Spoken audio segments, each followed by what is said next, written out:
L'essentiel de l'actualité avec Lionel Durel. Bonjour à tous, voici votre journal de la mi-journée de ce lundi 18 février 2019 avec la rédaction de 24matin.fr. Selon la ministre Agnès Buzyn, le mouvement des Gilets jaunes s'est radicalisé et doit s'arrêter. Sur LCI, la responsable politique a expliqué « Le mouvement s'est profondément transformé, il est en train de dériver.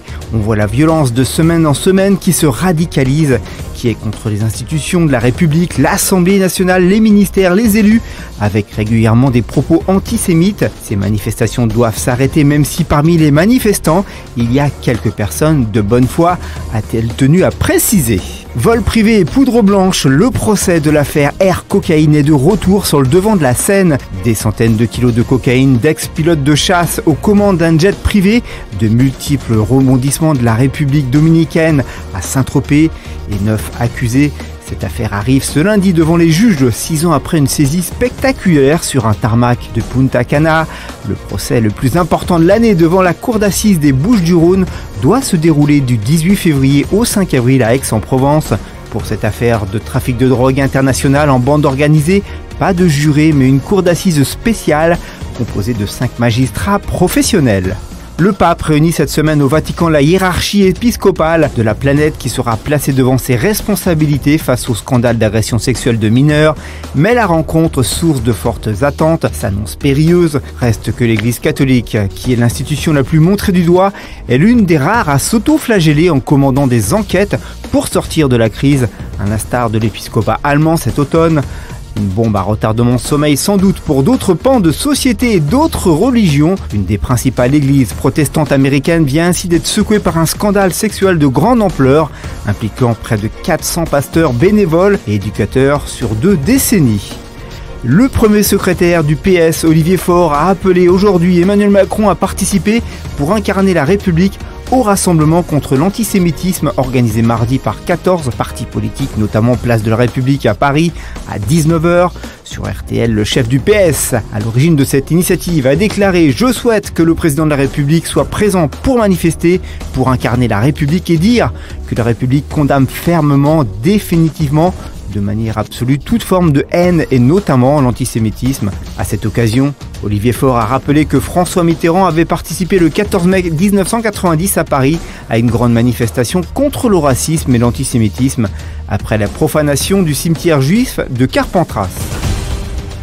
En bref, et dans le reste de l'actualité, les ministres des Affaires étrangères européens discutent de la Syrie lundi, au lendemain de l'appel du président américain Donald Trump à rapatrier leurs ressortissants retenus dans ce pays après avoir rallié le groupe État islamique, dont l'ultime réduit est sur le point de tomber à Baghouz. Alain Juppé, qui a démissionné de son mandat de maire de Bordeaux et qui sera dorénavant tenu au devoir de réserve par le Conseil constitutionnel, a dans une dernière interview politique assuré qu'il serait activement impliqué dans la campagne des européennes pour convaincre de sauver l'Europe, menacée de dislocation et de devenir vassal des grandes puissances. En sport, Gaël Monfils, vainqueur du tournoi de Rotterdam, a fait un bond au classement ATP puisque le Parisien gagne 10 places et talonne désormais Lucas Pouille, 22e et 23e. Le Français s'est imposé ce week-end face au Suisse Stan Wawrinka 6-3, 1-6, 6-2. C'est le 8e titre de sa carrière. Pour le père de Neymar, le futur de son fils est à Paris et non pas au Barça. Dans un entretien donné à Téléfoot sur TF1, Neymar Senior a précisé « Le futur de mon fils est à Paris, le présent est à Paris, même si c'est difficile de parler de l'avenir dans le football, car ça peut changer à tout moment. La première année, il y a eu l'adaptation, mais il se sent très bien. Il est heureux et grandit au PSG. Mis à part la blessure, il est vraiment très heureux à Paris. » L'actualité du divertissement, le film de François Ozon, Grâce à Dieu, a reçu samedi l'Ours d'Argent au Festival de Berlin, l'un des plus importants en Europe avec Cannes et Venise. Son long métrage sur les scandales de pédophilie dans l'église catholique a été récompensé samedi soir à quelques jours d'une décision de justice sur un éventuel report de la sortie de son film. On conclut ce journal avec votre météo de mardi matin. Le temps est très nuageux en général avec quelques gouttes possibles au nord de la Seine.